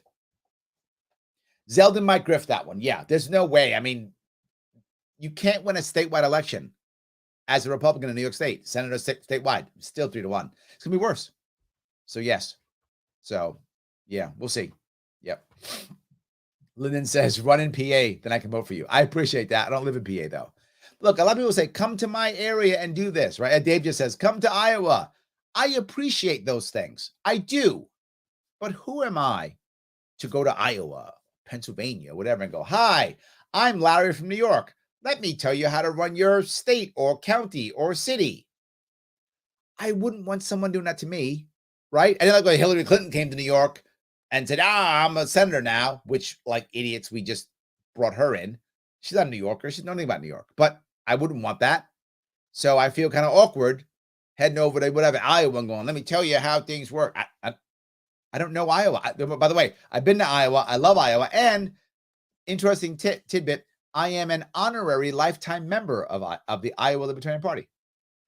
You might not know that, but I am an honorary lifetime member of the Libertarian Party. I went there a few years back, a couple times, and I raised money for them. And I donated back my speaker's fee, which I would often do when I go to Libertarian Party. I'll just raise money for them and give the speaker's fee back. And they made me an honorary lifetime member because of that. So there we go. You might like that. But I don't want to go to Pennsylvania and then tell them how to run Pennsylvania. Now, could I go to Pennsylvania, live there for a while, and then maybe run locally? Maybe, because then I would know the local people, the local area. Then maybe, right? I could transplant, wait for a bit, learn, meet some people, join a local party, help out, do the right stuff, raise some money for people. Then maybe. So if I wanted to run someplace else, it's a minimum of 5 years, not 10 or 20, before I would feel comfortable. It's not my backyard until I go and live there and it becomes my backyard. New York State's my home. It's my backyard. I don't have a problem saying and doing and working there. Everyone knows I'm here all the time. I literally cover this state every year for 5 years. So yeah, I don't have a problem with that. I would have an issue going to somebody else's state and then saying, well, my state now. I'm not sure, but I get what your point, Dave. I do appreciate it. I appreciate the offer. I do. James, how about becoming a local candidate consultant? I would consider that. It's not a bad idea. And I often do that. So yes. Phil says, move upstate, you save a fortune on gas when campaigning. That's accurate, Phil. You're right. I should move like in the middle somewhere, like maybe Syracuse or Binghamton or something, so I can drive all around faster. It's true. I could do that. Yes. Daniel's like, come to Poughkeepsie. There we go. Yes, maybe I'll do that. Also, that would be better. And I could be counter exec in a year. Well, you know what? If I move to a county in New York State, I would feel more comfortable running for a local office because the odds are I've been there many times. I know it better, and it's still New York State. So, Daniel, it's a valid point. If I moved someplace within New York State, I would feel more comfortable running for a local office faster. I would feel more comfortable doing that. So, yes. So, yeah, I would consider that. Thank you for the idea. And I would consider something like that. But I'd have to be there for a little bit at least, right? So I kind of would understand the details of that place. So, yes. So, Nate says, thank you, Larry. I feel like you're the only politician that I believe actually listens to regular people, not just the big donors. Hope that we can see some real change in our lifetime. I hope so too. I think that's the issue. So yes. So Gary, the man himself, the man who threw himself into the lion's den and fought the big fight and knew we were going to go down swinging and kept swinging even though we went down. Thanks for everything, Larry. You're one of the best people I know. Who knew? Who knew? You know what? Tragedy or strife put us together, Gary. So awesome. I'm glad you were side by side with me when we had that fight. I appreciate it. Yes, absolutely. So, all right. Let's see if I can go down here. Grab some more. So, guys, thank you so much. Justin says, "Thank you, Larry. I love you. You had the CEO's vote. Thank you, thank you. I would talk about you to anyone who listened in my facility, but unfortunately, two people are stuck on their left-right pattern. It's true. It's true. I actually met a couple of CEOs right out here. Actually, Hawkins Zeldin stuff in front of my polling station. I said, guys, you know that I literally visit prisons. They're like, what? Yeah, like I literally go and for those of you who don't know, I will often go to a prison and I will just go out there and when the shift change comes and meet COs that are coming in and coming out and just talk to them, shake their hands, get their stories. Because how else am I going to learn? How else am I going to know I know this is the part where my business mind is good. In this case, it's very good. What does that mean? I know that if I'm going to fix a business, I can't just talk to the leaders because they live in their own bubble. I got to get down to the person who's face to face with the customer or ground floor. I got to have that conversation. So how am I going to have prison reform, Justin? And you know that I'm preaching to the choir with Justin. He knows this completely.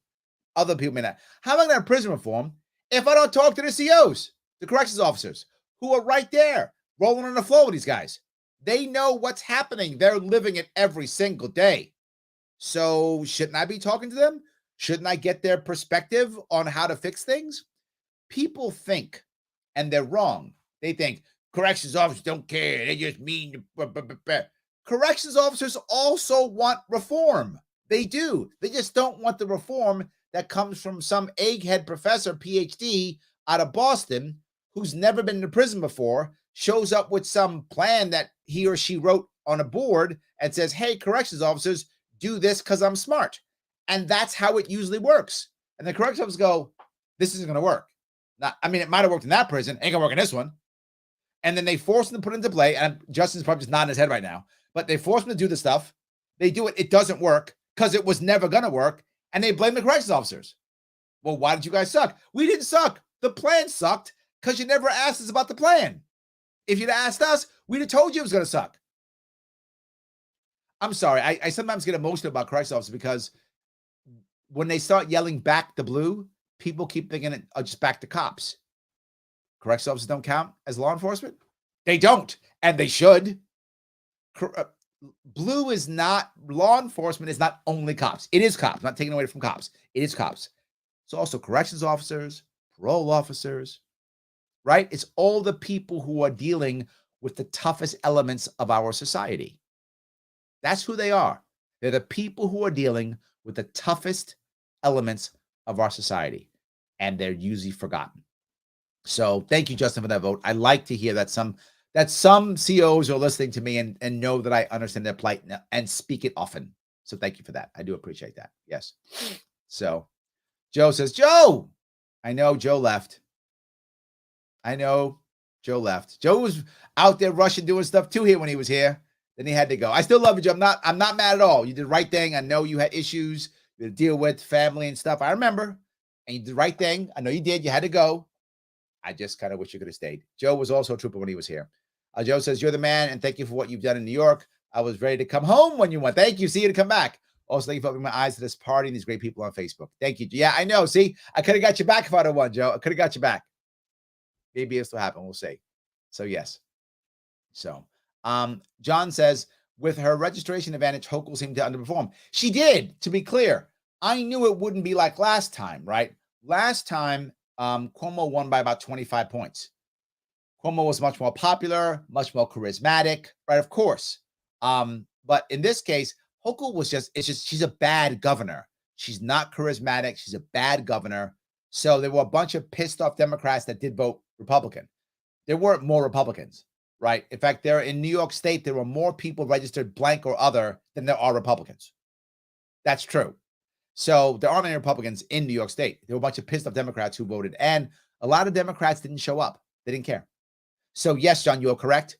But I just knew it was over. It's almost 3-1. So it's so overwhelming. There was just no way. And Zeldin wasn't that good of a candidate. Zeldin wasn't talking about actual problems. He was just yelling crime, crime, crime, which is a problem. But there are so many people with other issues. He didn't mention any of those. So he didn't motivate people to show up and vote. So that's how I knew that. So there we go. All right. Candlejack, can anyone explain how libertarians can't get a foothold in New York City when we've had Republican mayors before? Okay. Our last Republican mayor was Bloomberg.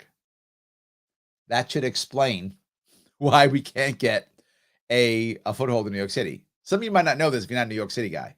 the New York City person. Our last Republican, yes, in the air quotes, mayor was Bloomberg. Is it really Republican? Now, what about Giuliani? That was like 25 years ago. Yeah. And he was not hardcore Republican. Giuliani was Republican, but he wasn't hardcore. In many ways, he leaned Democrat. He was a moderate Republican when he ran for mayor. He was a moderate Republican, a tough on crime, moderate Republican. And I think back then, 25 years ago, yeah, that was the right answer. He was the right answer for our city at the time because we had got rid of David Dinkins, who was a terrible mayor. Let the city fall apart. He was the right guy for the right time, for sure. But since then, no, absolutely. Jennifer says, over 1 million mostly Republicans have left New York. Even then, Zeldin only lost by 400,000 when it should have been a landslide. Yes, thank you. That's I think exactly the point I think that John was making. Yes. So there are a lot of disenfranchised Dems to tap into millions. It's a huge opportunity for the Libertarian Party. And they knew that, Jennifer. They knew that. And that's why they threw us off the ballot, because they did know that. Absolutely.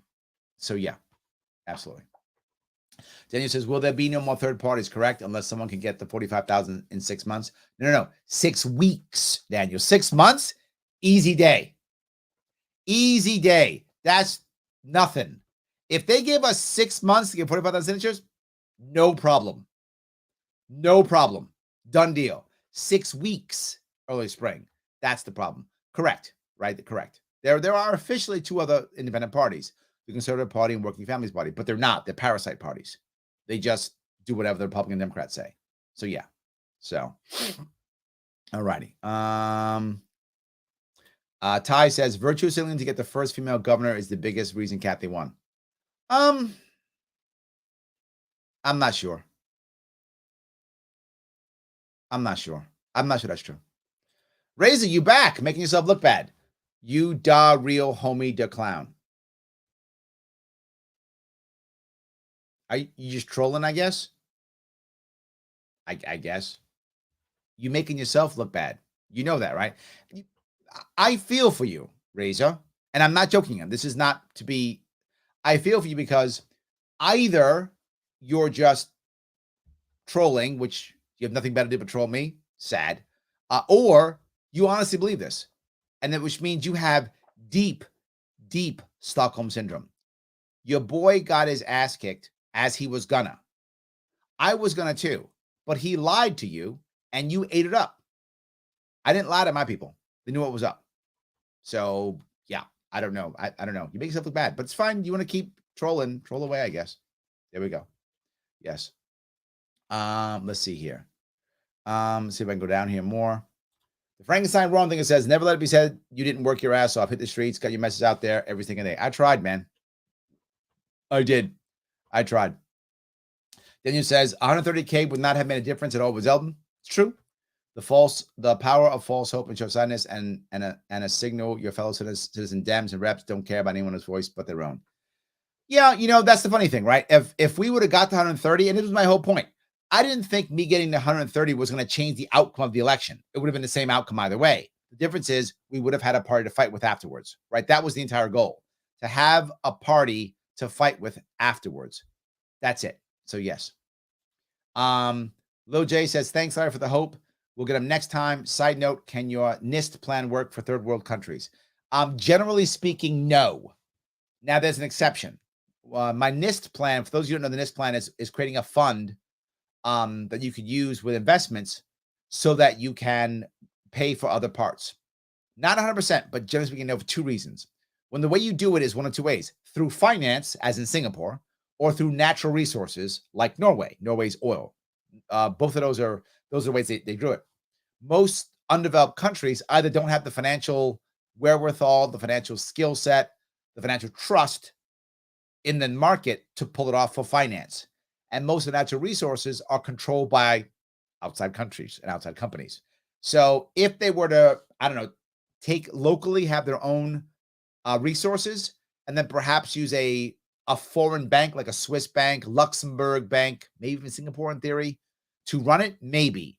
They'd have to do those 2 things.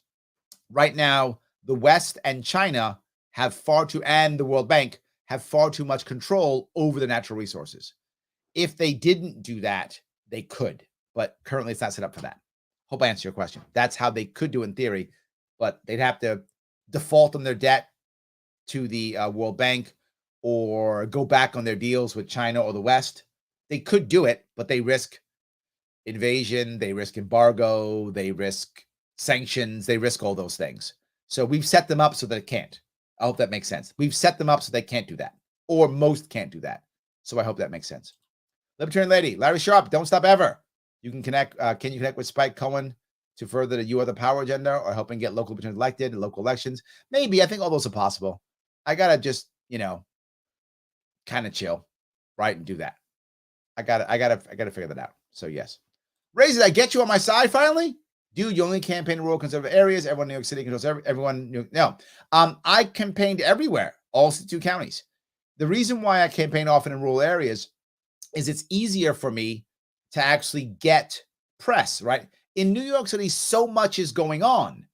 I'm one of 1,000 things going on. It's harder for me to get press. When I go into all other rural areas, not as much is going on, I can get press. So I do the New York City things, but you don't see it because it's not in the press. When I do the other things upstate, you see it, it's in the press. That's the big difference, right? I go up to Plattsburgh, I get in the press. I go up to Steuben County, I get in the press. I go to Brooklyn, nobody cares. I go to Queens, nobody cares. So that's the issue. I do the things. It's just very hard because the press doesn't show it. I hope that makes sense at least. So thank you. Maybe I'm getting you on my side. Raise, hope I get you on my side. I'm trying. Absolutely. Yes. Harrison says, but Zeldin was the best performing GOP candidate by percentage in 2002 and the best for numbers in 1970. Yes. Yes. Yes. That was, I never said he wouldn't be that. I said, Harrison, he cannot win and would not win, and he couldn't win and wasn't gonna win. So why not support me? I could have actually won. So you can get the best performing loss, nice, I guess, or a win. Did the best performing loss help New Yorkers? No. So I don't want the best performing loss. I wanted a win. I could have delivered that. I'm not saying you're wrong though, but he did do well, but did well not because he was a good candidate. Zeldin's a terrible candidate. He's a terrible candidate. He did well for two things. He grifts well and raised lots of money. He raised $12 million, $13 million when the last guy only raised about 4 or 5. So great on fundraising. That's awesome. But a lot of that's because of Nick Langworthy before with you. Nick Langworthy is an amazing fundraiser. I don't like the guy, but he is an amazing fundraiser. I got to give him that 100%. He raises tons of money. He's great at that. So he got a lot of money. And two, Hochul's terrible. Hochul's a terrible governor. She's terrible. Anybody would have done better against Hochul. So Larry, taking a step away from Lee Zeldin. I am. He's a terrible candidate. Yes, he's a bad candidate. Just he had Nick Langworthy give him tons of money, and Hochul's terrible. Worse than Cuomo when it comes to charisma. Cuomo was the spin charisma master. Like literally, he's screwing you over and petting you in the head. Hochul can't do that. So yes, you're correct, but so he flipped other races red. I live in New York State. Why do I care? I'm not saying you're wrong. I'm going to be clear, Harrison. I'm not saying you're wrong. I don't care. I want New York State to be better. He can flip all the races he wants. Is New York State better? Flip races all over the place. I don't care. Is New York State better? So anyway, Anth Barone. Also, something I should say, I get that you are a big tent kind of libertarian, and I love you for that, but why bother trying to appeal to conservatives when they win sports anyway? Because I have to appeal to everybody. That's why. I have to appeal to everybody. And I try to, right? I try to appeal to all of them. The reason why conservative in this party, people have asked me, Larry, why don't you run as a Democrat? Or get Democrats on your side? I have considered that. I have. The problem is the Democrats in this state are a machine. And I mean a machine. There is no way I'm going to get Democrats to let me run in their primary. No way I'm going to get them to let me get nominated. No way the Working Families Party would ever nominate me.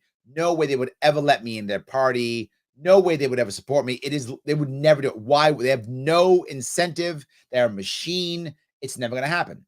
So if I'm going to get any support from a major party in New York State, it has to be the Republicans and conservatives. And the example I'll give on the opposite side is, as I said, Utah. McMullen got support from Democrats. Why? Because in Utah, it's 4-1 Republican to Democrat. in New York State is 3-1 Democrat, Republican. So I only have that option realistically. So I think that's the reason. I hope I answered your question. They're the people who I could get. I need all of them, but the ones that I can get to get direct support is that side because of the state that I live in. Hope that was clear at least. So yes. Zeldin was just scripting. Yeah, absolutely. Yes. So I want government money to give to my friends. Me too. Me too. Yeah. Absolutely. Yes. Absolutely. Yes. I love that. So yeah, let me keep that's very good. Larry Sharpe X forward. I was considering right forward too, and I still am open to the forward concept, right? I am. I just don't know where it's going. I don't know where it's going. I'm open to the concept. I want the best vehicle for us to move forward in New York. Pun intended. That's always been the Libertarian Party. If we can't Libertarian Party up, would I go forward? I don't know. I'm open to the idea of doing a forward run in New York State. I'm open to that. If we couldn't get Libertarian, I'd be open to the concept of it. But forward is not really us. Like forward's like, I don't know. If forward would allow me to just be me, only having to take that programming, the ballot access, ranked choice voting, open borders, yeah, that too. But open primaries. If it was that one, maybe. Everything would have to go right for that. If that makes any sense. Everything would have to go right. Maybe. Look, right now I'm open to a lot of stuff, but it would really have to flow perfectly for me to go there. That's the issue. It'd have to really flow exactly right. So, Tal says Tennessee's nice. Texas is better. Yes, I know. Tennessee's calling me. It is. Chattanooga's calling me. Maybe. I don't know. William says, thanks for not giving up, Larry. Teddy Roosevelt's Man in the Arena comes to mind. Thank you, my friend. Yes. So, all right. Sam says, Larry, you're the only Libertarian worth voting for. Thank you. The system is very rigged. Last minute results. We need to get you into a seat upstate. We'll think about that. Yes. Joel says the Republicans should have cross-endorsed you since the beginning. Yes, I would have won. I literally would have won if they would have done that. Yes, I would. Yes, you're totally right. I would have won. No doubt. Yes. So, all right. Shelly says, get a press pass live with these people who part with facts. It's kind of funny. I like that idea. Yes.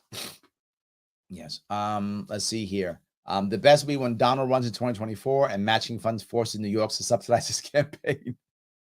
That's actually funny, right? Yes, I love that.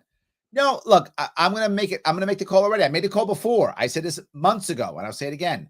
I still think my prediction, 2024, Donald Trump will not be the Republican nominee and Biden will not be the Democrat nominee. That's what I believe. I said it years ago. Years ago. I said it months ago. I'll say it again. I think Donald Trump will not be the Republican nominee in 2024, and I think Joe Biden will not be the Democratic nominee in 2024. So Jason says, move to Austin. I'll treat you to barbecue. I might come by. Absolutely. Yeah, I might come by. I like that. So Almighty Buffalo says, New York doesn't deserve you. Move to California. Replace Newsom. You got a great guy in California. You got Jeff Hewitt. You got a great guy in California. Grab him. I love Jeff. Use him instead. You already got a guy. I do like that. So yes. All righty. Karen says, I'm moving to a new town. The first order of business is to attend the town hall meetings and learn lay of the land.